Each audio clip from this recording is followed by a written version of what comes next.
Good morning and welcome to another wonderful day. This is a professional learning presentation designed to give us information and clarity on how we are going to archive our grades and finalize or close out our grade book. Okay, so I just want to give you some specifics to make sure that we're all on the same sheet of music. I do hope that everyone is doing well and your families are doing well. And we are here at the end of another wonderful school year. Okay, let's get started. Okay, let's start by reviewing our agenda. Today, we will talk about all of the components of the closeout. What specifically will you be closing out? Okay, we'll then talk about where you'll be archiving these documents that we're asking for you to prepare. Third, we'll look at error reports. There are specific error reports that MIS has asked for each administrator to run to make sure that everything is appropriate for posting on the student's transcript. Again, remember, none of your classes should appear on any of these reports in order for us to post the transcript. Okay. Fourth, we have our naming conventions for each assignment during this virtual learning period of time. Okay. And then finally, we'll go through the process of what each administrator will do as they review and close out your information. Okay. Let's get started. First, let's talk about the documents that's going to be archived in Office 365. The first is the failure log, then the contact log, and then the gradebook summary report. Okay, let's start with the failure log.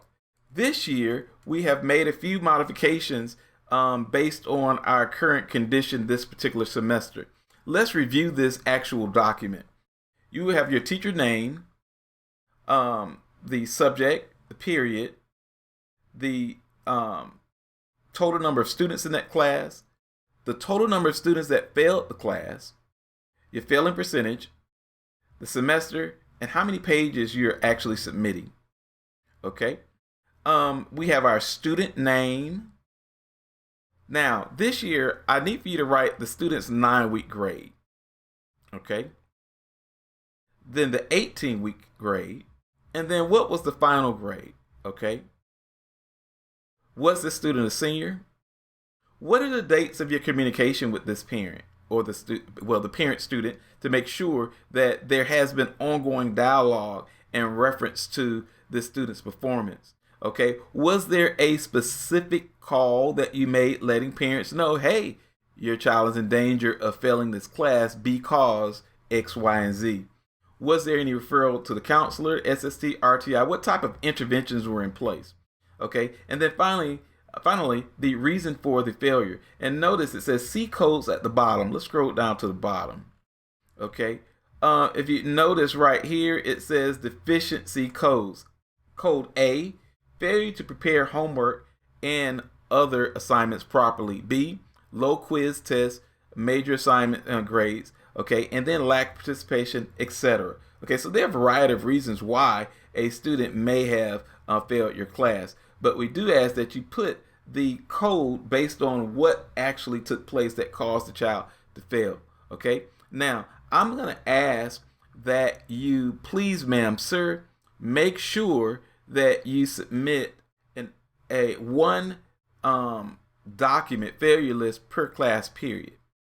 Okay. Now, the way I send it to you, it will have one document, but it will have several pages in it. Okay. Now, if you need to add more pages, just basically copy, right click, copy, and then just go to the next page and then hit paste. Okay, and then it gives you another page. Okay, so you can add this as hopefully you will only need one. Okay. However, please make sure that you include your failure list. Now, let's just say you don't have any failures.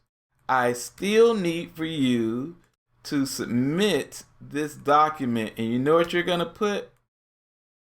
You're going to put 0 failures, and you're going to put failure rate 0, okay? And right here where it says student's name, you're going to put no student failed this course, okay? And boom, you're done. Okay, you're done. All right, now let's get back to our PowerPoint. The next is our contact log, okay? We ask that you generate a teacher contact log from Infinite Campus, save it, and archive that log. Let's look at it.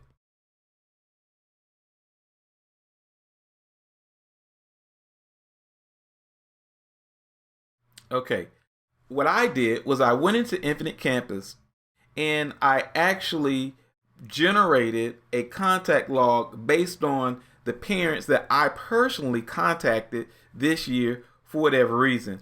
Now, I am not asking for you to redact your contact log. Your log should not be redacted. I'm doing it because I'm compiling a video, and obviously this information is confidential.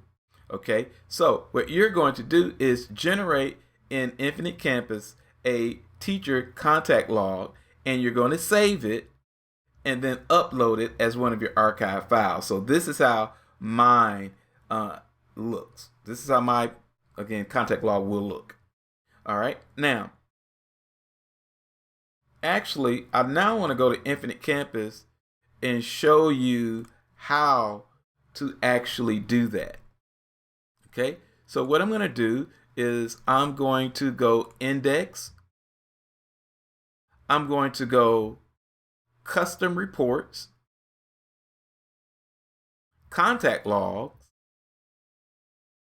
all my contacts. I'm going to continue. Now, the from date is, now for most of you, it will be the first day of school. Okay, which would have been August the 5th.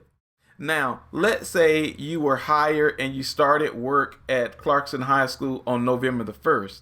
Well, then your start date will be November. Your first official working date will be November the 1st. Okay, now, if for some reason your document comes up blank and you started late in the year, okay, then try November the 2nd or November the 3rd. The first official day that Infinite Campus records your presence, that's going to be your start date, okay? And then we'll let the end date be today's date. Now use module. We're going to select all, and then from there, it's a matter of clicking review report, okay? And it should give you all of your information. Now, what I ask that you do to save your file for the purposes of archiving, you're going to click the down arrow, and I would like for you to save it as a Word document. There is a reason why I'm asking for you to save it as a Word document, okay? Depending upon the settings of your computer, sometimes it chops off pieces of information, causing one document to appear on two. Therefore, I ask that you use the Word document, and then it will download. Now, this part is based on the type of operating system and computer system that you have. Mine goes to a file that I could click on, and now it shows me the document. And now it's just a matter, it shows me the document in the Word format.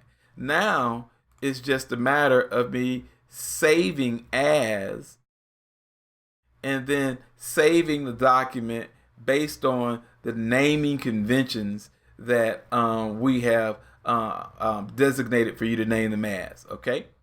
Please make sure you remember exactly what folder you're saving your documents in so you can find it at a later time, okay? So that's our contact log. Now, let's talk about the Gradebook Summary Report. Okay, when the teacher logs into Infinite Campus, the screen should look similar to this. Step 1, click Instruction. Okay. Step 2, on the left side, you have a variety of options, menu options. look all the way at the bottom and click Reports. Your screen should now look like this. We will be using the section summary report. Again, the only acceptable Gradebook Archive report that we will receive is the section summary report. Now your screen should display these options. Please choose these reporting options. The same one as you see clicked here are the same options that we ask that you choose. Okay, so if you get at this time, pause the video and please note all of the options that we are asking for you to choose so that it displays accurately in your report. Okay, now that you have generated your report, this is how the report should look.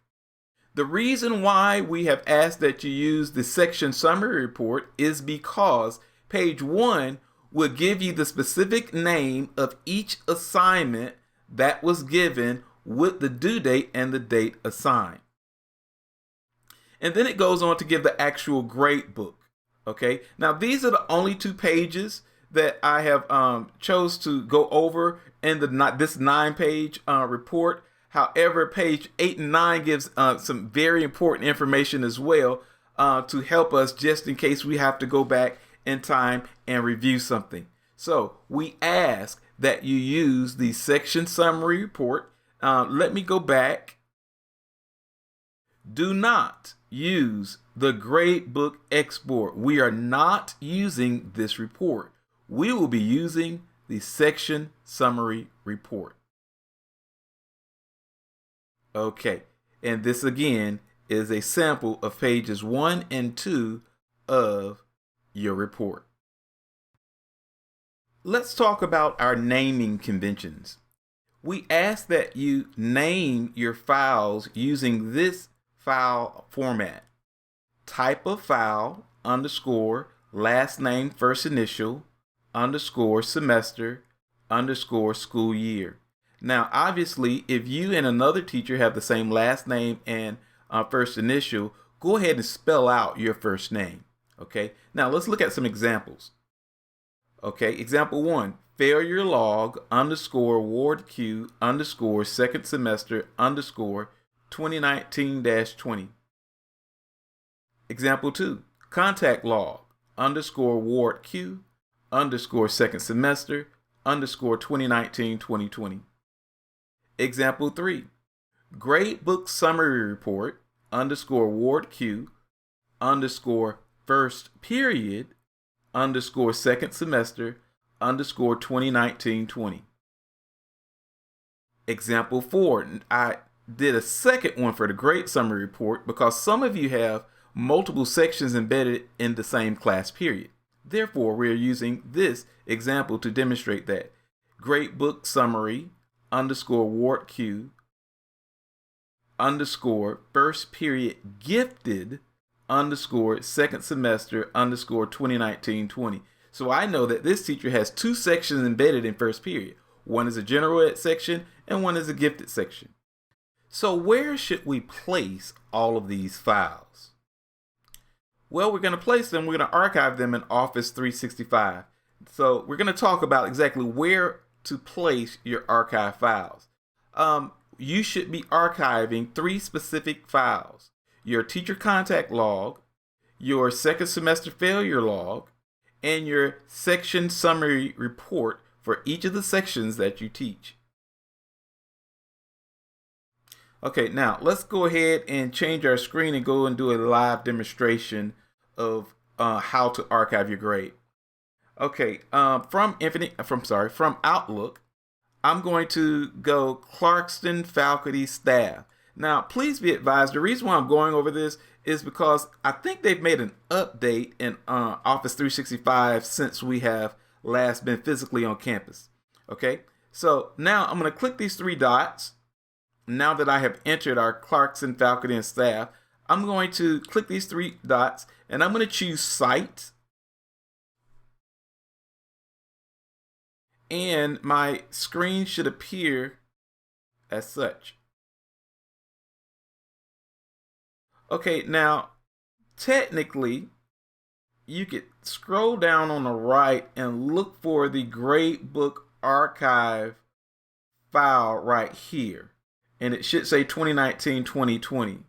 Okay, if you still can't find it, click on Documents, and your screen should look a lot more like it did prior to us going out on March the 13th. Okay, yeah, so now it looks, this is how it typically looked before they made the update. Okay, like this is our lesson plan folder, etc. Okay, yeah, you're going to scroll down and look for the Gradebook Archive 2019-2020 folder. Click on that. Okay, we're going to be posting to our spring semester. Okay, here we go. First, I'm going to show you what should be inside the folder, and then I'm going to show you how to create the folder. Okay, again, there should be a folder with your name, your last name, and first initial.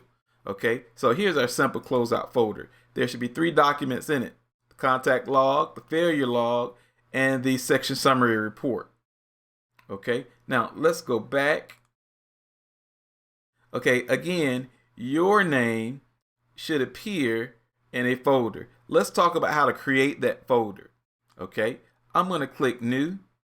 I'm going to click Folder, and I'm going to type Ward, and I'm going to call my first name Sample, or you can just use your initial, one or the other. Okay, but we need to know who the folder belongs to.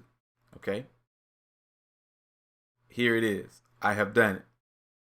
Okay, now to add a file to the folder that I have just created, notice I'm still in the spring semester folder, so I'm going to double click the Ward sample, and notice it says there are no files here.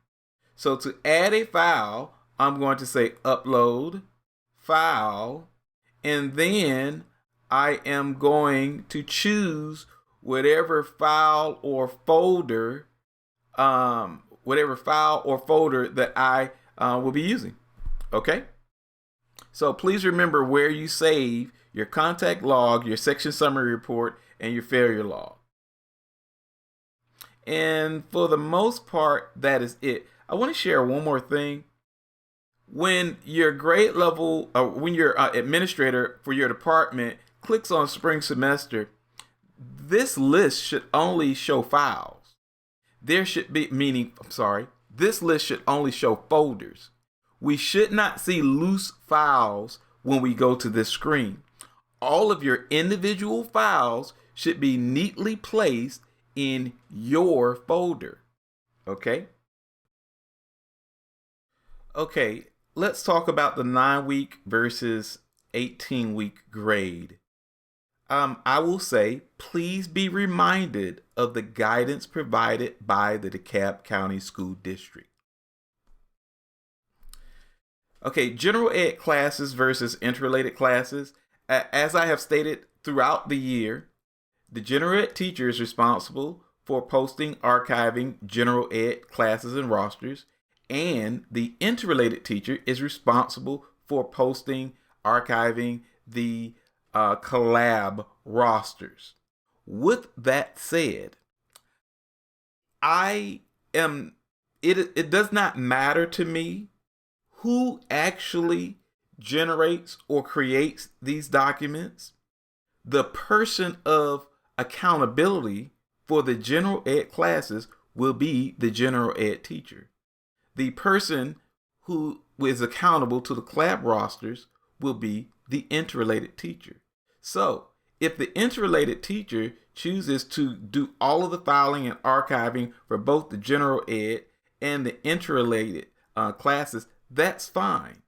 But the general ed teacher is still responsible for posting his or her own information, as we have discussed.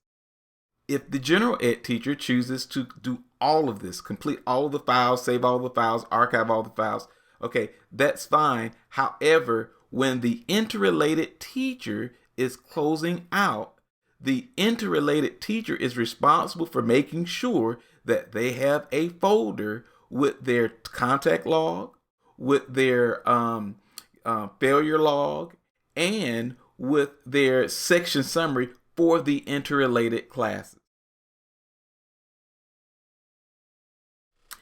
Error reports.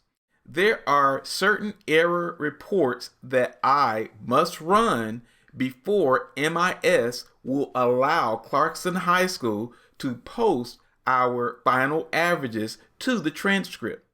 The first report is I call it the greater than 100% report. This report will show the names and classes of each student who has a final average greater than 100%. No student should have a final average greater than 100%. If a student's name from your class appears on this report, we will not be able to close you out until your name does not appear on this report. The second report is the calculated grade versus the posted grade. MIS created a report to determine whether or not the calculated grade is the same as the posted grade. Okay, I believe during the 13 and a half week e-meeting, I spelled this out in specifically in detail. The 18-week report will basically reflect the calculated grade. However, the posted report, it is possible to alter that. Please note that the teacher is to make whatever adjustment they're making to finalize their grade on the calculated side, on the assignment side. Again, please refer to the guidance that was provided to you during the 13 and a half week progress reporting period. Okay, so your name nor any of your students should appear on the grade versus the calculated grade versus posted grade report. It would generate an error. Okay, and then there's a 9-week grades not posted correctly and an 18-week grades not posted correctly. Okay, let me show you what typically happens in this particular issue. I'm going to go back to the PowerPoint. Okay, when a student's report card is published, okay, if you would notice, the 18-week period is posted in on the column number 4. That's the 18-week report. It is possible for a student to have a grade in the final average, but no grade in the 18-week or the 9-week for 9-week courses column. Let me say that again. It is possible for a student to have a final grade here, but not have a grade here under this 4th column. Okay, now in this 4th column, 2 types of grades will be posted. Either an 18-week average or the second part of a 9-week course. For example, this is an American Government Civics course, okay, which is only 9 weeks. So here, this 3 column is for this 9-week course, the 4.5 week grading period. But this 4th column for this 9-week course is actually the 9-week average. Okay.